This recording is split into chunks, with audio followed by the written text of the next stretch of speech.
Asalaamu aleykum mbokk yeeg xarit yi maa ngi leen di nuyu ji di 24 juillet fas yéene indil leen seen éphéméride du bés bi nar leen articuler si juróomi xew-xewu démb te dikkaat ci ñett yi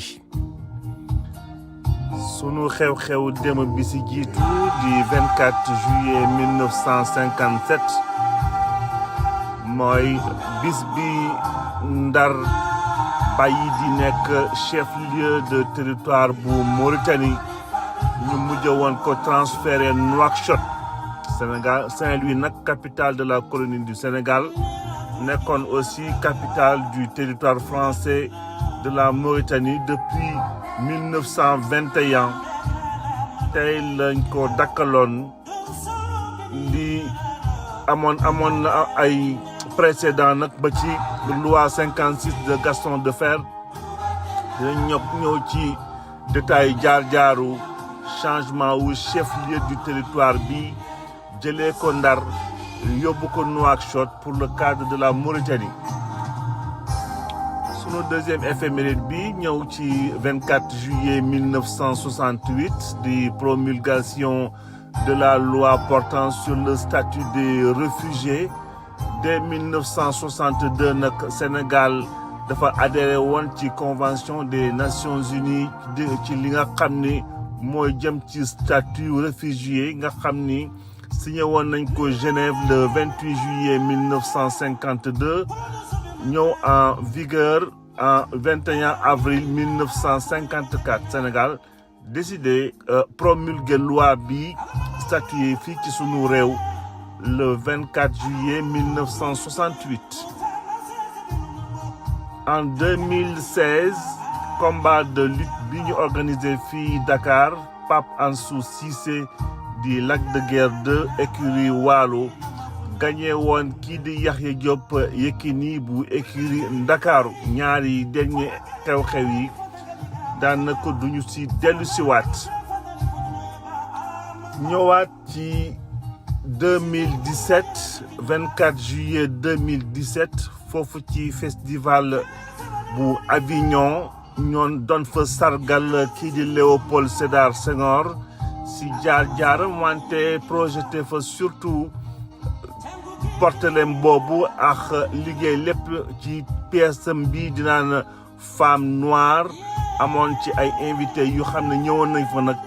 pour mandargal seen témoignage ci Senghor ak liggéeyam war a jeexale jour pour jour 24 juillet 2023 Sénégal tey la ñu levé woon barrières yi nga xam ni on va dire les barrières de la honte tey barrières yi nga xam ni dans un état de droit kenn mënu ko woon a imaginer blocus bi nga xam ne defoon nañ ko cité kër góor gi tere Ousmane Sonko dem dikk ak ñu koy demal di ko dikkal facilement foofu pour jëm ko neutraliser.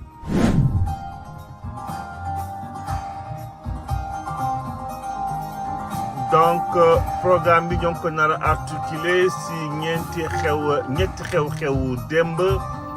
commencé ko ci changement chef-lieu 24 juillet 1956 Ndar nekkatul capitalu Mauritanie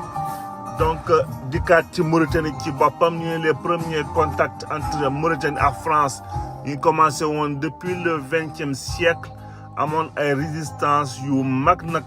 Mauritanie mi ngi nekk protectorat France en 1903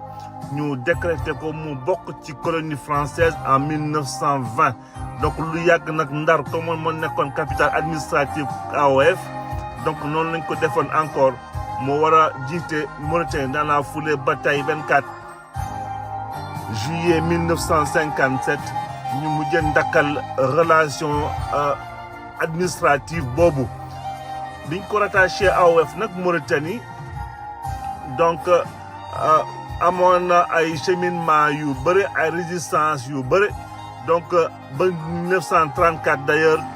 ñu ngi xeex ak pouvoir colonial di résister même bu fekkee bëri wuñu woon donc 1946 la ñu ñëw décréter aussi Mauritanie def ko territoire d'outre-mer. comme ni ñu waxoon léegi donc 1956 ci loi cadre Gaston Defferre nga xam ne de plus en plus danoon bàyyi une certaine autonomie au territoire noonu la Mauritanie ñëwee profiter ci situation bi d'ailleurs en 1957 pour am transfèrement bi Mauritanie déjà jamono boobu bëriwul woon ay nit sax jàppee woon nag presque un village de bu toll ci juróomi téeméeri habitants ñoo xam ni ñoo nekkoon foofu ci Mauritanie donc un an plus tard mooy le 28 septembre 1958 ci la ñu décrété Mauritanie mu nekk république islamique proclamé seen indépendance le 28 novembre 1960 quelques jours après éclatement fédération du Mali. Femme nue, femme noire, vêtue de ta couleur qui est vie, de ta forme qui est beauté, j'ai grandi à ton ombre. La douceur de tes mains bandait mes yeux, et voilà qu'au cœur de l'été et de midi, je te découvre terre promise du haut d'un haut col calciné, et ta beauté me foudroie en plein cœur, comme l'éclair d'un aigle. Femme nue, femme obscure, fruits mûrs à la chair ferme, sombres extases du vin noir, bouche qui fait lyrique ma bouche. Savane aux horizons purs, savane qui frémit aux caresses ferventes du vent d'Est, tam-tam sculpté, tam-tam tendu qui gronde sous les doigts du vainqueur, ta voix grave de contralto et le chant spirituel de l'aimer. Femme nue, femme obscure, huile que ne rit de nul souffle, huile calme au flanc de l'athlète, au flanc des princes du Mali. Gazelle aux attaches célestes, les perles sont étoiles sur la nuit de ta peau. Délices des jeux de l'esprit, les reflets de l'or rouge sur ta peau qui se moire. À l'ombre de ta chevelure s'éclaire mon angoisse au soleil prochain de tes yeux.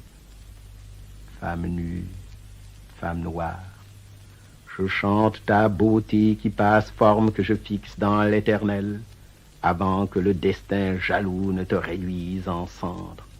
pour nourrir les racines de la vie. ñëwaat 2017 sargal bi nga xam ne bi ñoo ngi ko doon sargal Léopold Sédar Senghor am na ñu bëri nag ay artistes yu bëri ñëwoon di ci témoigner seen cofeel ci Senghor xam biñ ko xamoon ci liggéeyam ak jëmmam ci boppam ñu mel ni Angélique Kidjo était fière en tant que femme noire di mën a représenter foofu pièce bi nga xam ni Senghor mi ngi ci sargal la femme noire ci son enracinement dans le cadre aussi de la négritude kii di Marodi Bango moom xamoon personnellement Léopold Sédar Senghor donc nekkoon mbégte ci moom pour que mu war a ñëw participer à sa manière ci événement boobu donc ki mel ni Senghor mi ngi génne woon femme noire ci Champ d'ombre bi nga xam ni bi mi ngi ko publier woon foofu ci maison d'édition bi di Présence africaine dikk nañ ci plusieurs fois nga xam ni c'est une maison permettre promotion art ak culture bu Afrique est ouvert aussi au monde tout simplement bi nga xam ni bi yàgg na fi am ay taxawaay yu am solo donc femme noire te lañ ko doon projeté jëmm Senghor te lañ ko doon projeté Avignon te ñu joué aussi pièce de théâtre bi di femme noire dellu ci dernier événement encore récent sans plus tarder dessus mooy déblocage blocus bi nga xam ne defoon nañ ko foofu ci këru Ousmane Sonko ginnaaw biñ ko barricadé foofu ay diir tere ko mu génn tere ko mu dugg tere aussi ay nitam ñëw di ko seetsi filtré foofu yëpp ci loo xam ni du décision de justice du benn décision sax buñ ko notifié que ce soit lu dul jaay doole utiliser les moyens de l'État di regretter matadi bi nga xam ni bi war na nekk ci un homme politique un dirigeant boo xam ni bi loo xam ne kenn mësu ko gis daanaka ba daan gis yu mel ni ay xëy na ay Gaza nga doon gis yu mel ni entre Israël ak Palestine nga doon dégg genre abi yu mel nii mais dans le monde moderne c'est quelque chose yoo xam ni sans décision de justice kenn mësu ko woon gis quelque part benn bi loolu lañ ci regretter en tant que manque de vision et de culture d'un chef d'État wante di regretter aussi surtout li nga xam ni c'était hyper dommageable pour sunu réew parce que des années et des années on va encore traîner ces séquelles mooy comment une administration censée être neutre puisse être aussi couchée au service d'hommes politiques au service des besoins d'une seule personne qui d'ailleurs depuis boobu ba léegi bi mu fi jógee ñëpp sentir nañ Sénégal jàmm ji fa dikkaat alors que les mêmes fonctionnaires sont toujours là fonctionnaires yooyu nag yi ci ëpp comme yàqu-yàqu yi dem na ba indi installé ay jikko yi nga xam ni kenn mënu ko woon admettre ci sunu fonction publique muy ñi nga xam ni ñoo war a yor sunu karange ba ci sunu administration